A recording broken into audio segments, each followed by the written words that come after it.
Thank you so much, sir. Thank you for that lovely introduction and also to give me this opportunity to address this large gathering of teachers and principals. I am highly honored by getting this opportunity.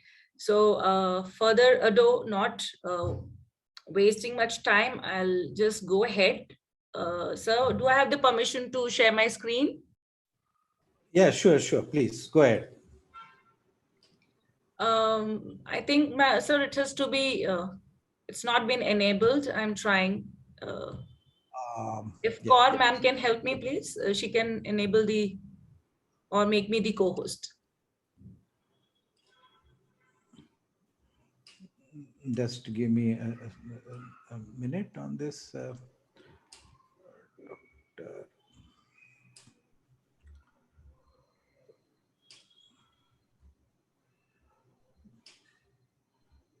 Your name is entered as Dr. Upasana Upendra. Yadav, sir. Yeah, I got it. Yeah, sure. So a long list of participants this Yes, sir. time. Okay, thank you. I think done. Please go ahead. Okay, I'll just, yes, sir. Yes, sir.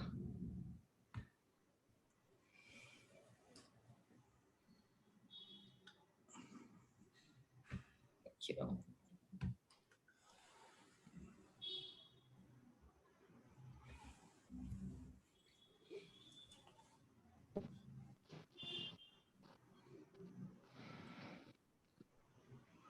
Okay, sir. Just a moment.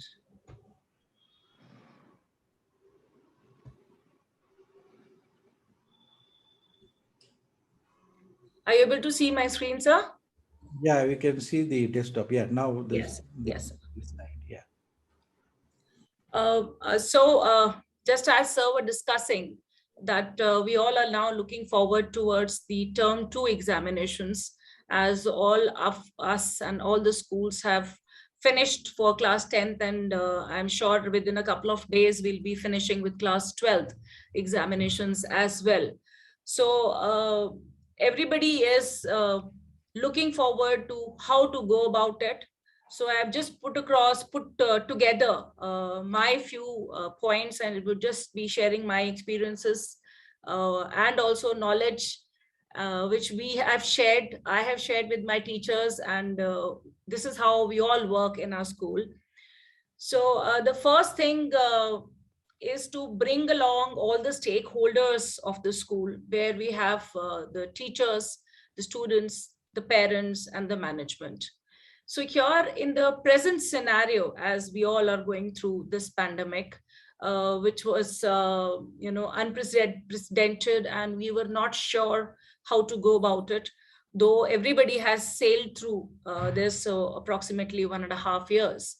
So the major thing which I feel is to interact with the students comes the most important aspect for every school now, as we all have brought the students back, though in batches, but the connect with the students, which was there earlier, which a teacher used to share with her students, is not there anymore. Or maybe if it is there, it may be missing to a certain extent. So the interaction with the students to make them comfortable and to make them understand that we're there for them, we are there to handhold and to take them forward. So to take that confidence of the students, we really need to interact with the students.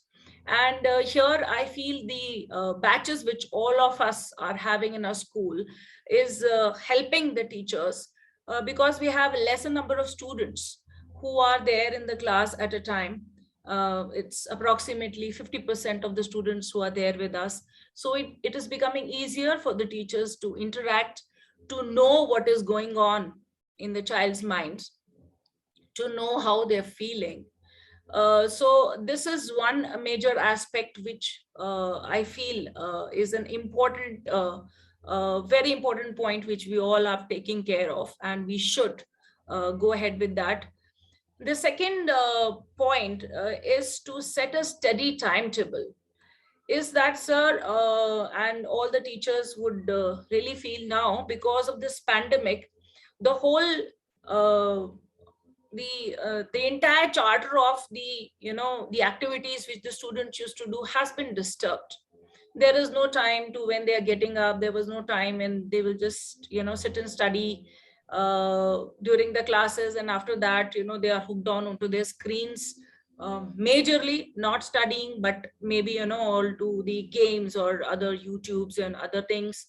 So these are the points which have actually distracted the students. So to bring them back and to channelize the time, because we have a big time constraint now, knowing that we have approximately 3 months left for the examinations, maybe lesser, because we've yet to get a date sheet, if at all we are going to have the term 2 exam. So to set a timetable for the study timetable for the students, I feel is of utmost importance. And the teachers should actually take care of that. And here I feel the class teachers play a very major role in setting the study timetables here. And also we have another stakeholder which plays a crucial role in this aspect, is the parents.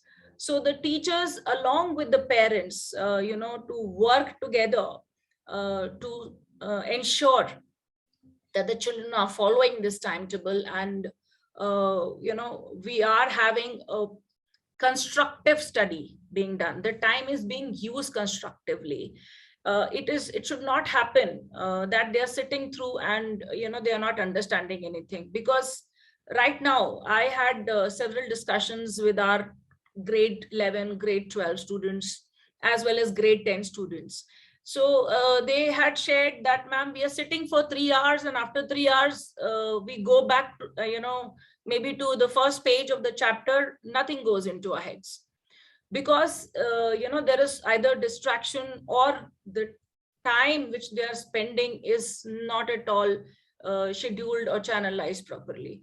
So the teachers are going to play a very important role in setting the study timetable, to balance out their timetable, maybe a difficult subject with a lighter subject. And also it has to be individualized for every student. That's what I feel. We cannot have a general timetable for the entire class. So the teacher has to go into the detail, have a discussion with the child, see their entire schedule of the day, and fix a special timetable for every child, and take along the parent, because the child is approximately for 3 to 4 hours with us here, but we need the parents to monitor the child for rest of 18 hours or 20 hours which are there at the home. So that's one of the major aspects. The next aspect I feel is when we all have gone through the term 1 examination, and we have seen, because we all were doing the evaluation, we have seen the output of this exam. So where we really need to introspect and see where our children have gone wrong. So this is where we have the error analysis, which is going to help us to find out the areas which we really need to pay attention on, which we really need to harp on, which we really need to see where we are lacking. Either we are lacking in the communication of that particular topic or a subtopic, or the children are finding it difficult. So this error analysis of the question paper will really help the teachers to understand their subject and to understand where we need to work upon. Then after error analysis, another major aspect which we follow in our schools is to identify the slow learners. I'm sure the other schools also must be doing. So along with identifying the gifted learners, we really also need to look after and to identify the slow learners, to work out a different charter, different curriculum for the both set of children. Along with the slow learners, we also need to look after the gifted learners, because invariably these are the two major chunk of our students which we are actually paying attention more. And invariably, we see we are paying more attention to the slow learners, but also, though I have not highlighted here, but I really want to bring it out that we also need to look after the gifted learners, because we take them for granted and we think, okay, that child will do on their own. Let me just focus on my slow learners. So we really need to look into that, and this is the both set of children which really needs our attention, to give them what they need. Like gifted learners, they will be needing more of competency based more questions. They'll be needing maybe worksheets based on those kind of questions, assertion reasoning questions, or application questions. We need to give them those kind of practices more. Whereas we have slow learners here, where we need to actually see how to go about it, because we know these children will not be able to go ahead and do and complete the entire 100% syllabus and give you a good result. So to get a good result, after all, at the end of the day, along with the holistic learning, the marks, they play a big role in the student's life, because this is what helps them to secure a seat in a college of their choice and in a course of their choice. So to make them score better in their examinations and eventually get a better education further in their lives, we feel that this is to be really emphasized upon. So the slow learners, which we feel, and we also practice in our school, that we give them selective portions to study. We work upon them separately, and the portions which are given generally, I'm sure all the teachers and the principals here, we all know that there are certain topics which we are sure there would be questions. So prepare them for those topics instead of the entire 100% of syllabus. This is one practice which we follow in our school, and I thought I should share in this platform. Another measure which we do is a lot of hand holding. That is, we have a mentor and a mentee groups. So generally, after the first examination, we are able to identify the children who require a bit more hand holding. It may not necessarily be slow learners. It also includes the children who are finding it difficult maybe to adjust to the school or to the classroom, or they are having other difficulties. So here also, one of our very major aspect, as Sir was also discussing earlier, is the social interaction which these children have missed out. That is a major part which we really need to work upon. And here the mentor-mentee relationship in the school helps them a lot. So what we do and what we share in our school is that we identify the children who require additional attention, who require separate hand, maybe classes, they require hand holding, they require somebody to listen, to hear to what they have to say. So we club 4 to 5 children under one teacher who would be the mentor of them.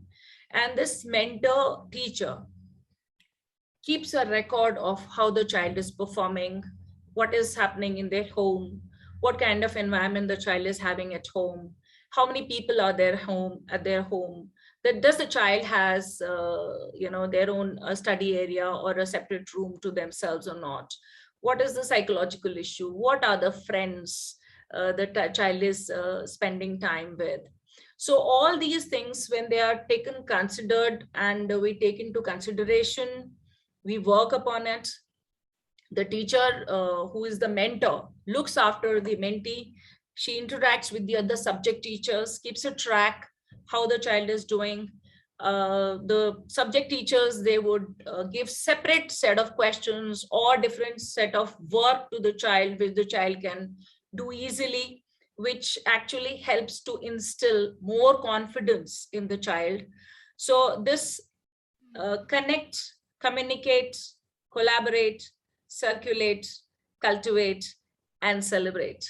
This is the end of this mentor-mentee relationship, where we have seen, we as a person, this is my personal experience which I'm sharing. We've done it with so many children who were otherwise, they were very good, very intelligent, but they went into certain kind of depression, or they were not interested. And it is just this mentor-mentee relationship which we started in our school, and it really helped them to score wonderful grades, wonderful marks, and they are doing exceptionally well now in their college and in their further studies. The next further way ahead, which we feel is we need to make these children practice time management.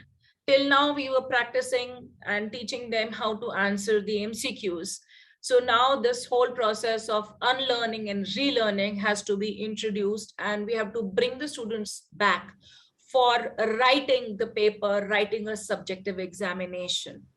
So the time management here is going to play a crucial role.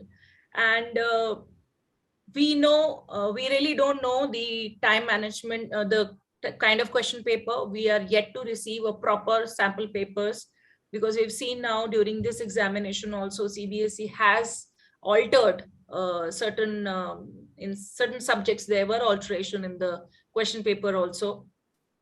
So we need to make them prepare. Sorry for the intervention. If you Sir, can summarize.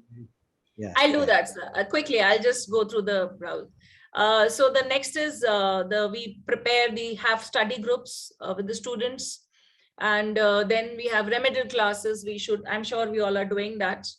Then also, we are making a separate timetable and a separate portion, as I was just discussing with the slow learners. This peer learning is one thing which we all know, which really helps the students. They may not understand what the teacher is carrying on in the class, but definitely what their peer is telling, they would be able to do it wonderfully well.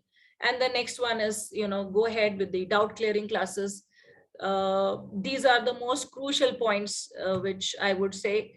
And of course, to ensure that they are healthy and stress free, have regular sessions with the counselors. We should emphasize the children should have a balanced diet, eat a lot of greens and fruits, meditate. Here, yoga and meditation classes, which all the schools are having as a part of HPE, really helps them to calm down their mind, especially during the examinations and their preparation time. And yes, last but not the least, detox from social media. So these are a few points which I wanted to share with the esteemed panel and all the uh, members here of the education fraternity.